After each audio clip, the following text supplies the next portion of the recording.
Welcome back to History of the Vegas Hotels. And I will cover the Hacienda. So work on the Lady Luck Hotel began in 1953. That was the original name for the Hacienda. Before construction reached the halfway mark, the project's financing fell apart and management was denied a gambling license by state regulators.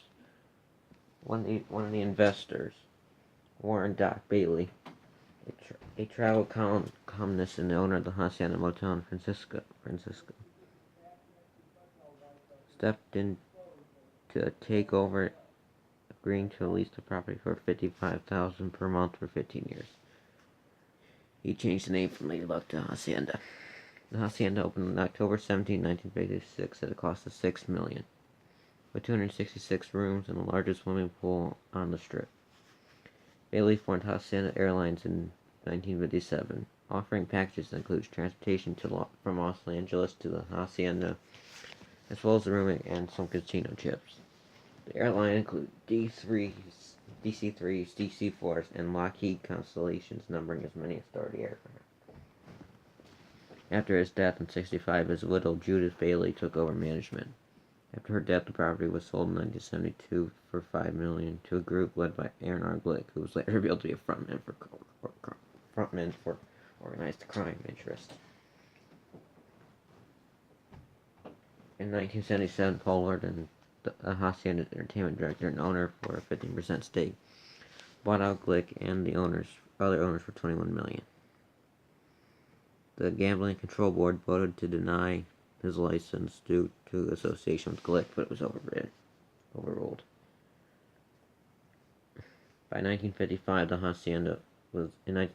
Hacienda was purchased by Circus Enterprises from the Archon Corporation. At the time, it was dwarfed by any of the new mega resorts being built in Vaquita Luxor that had been built. On December 10, 1996, the Hacienda closed to the public forever and was imploded later that month.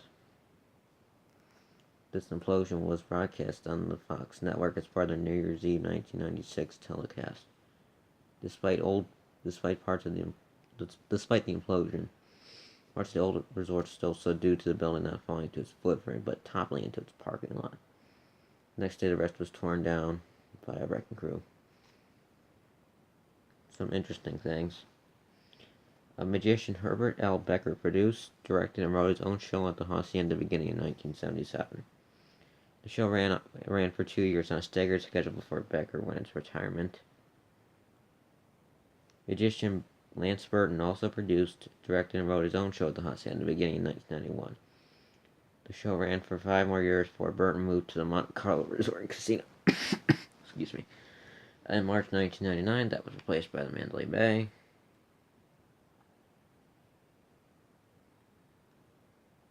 And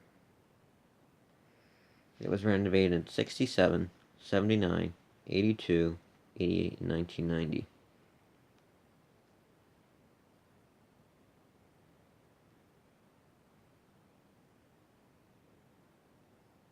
The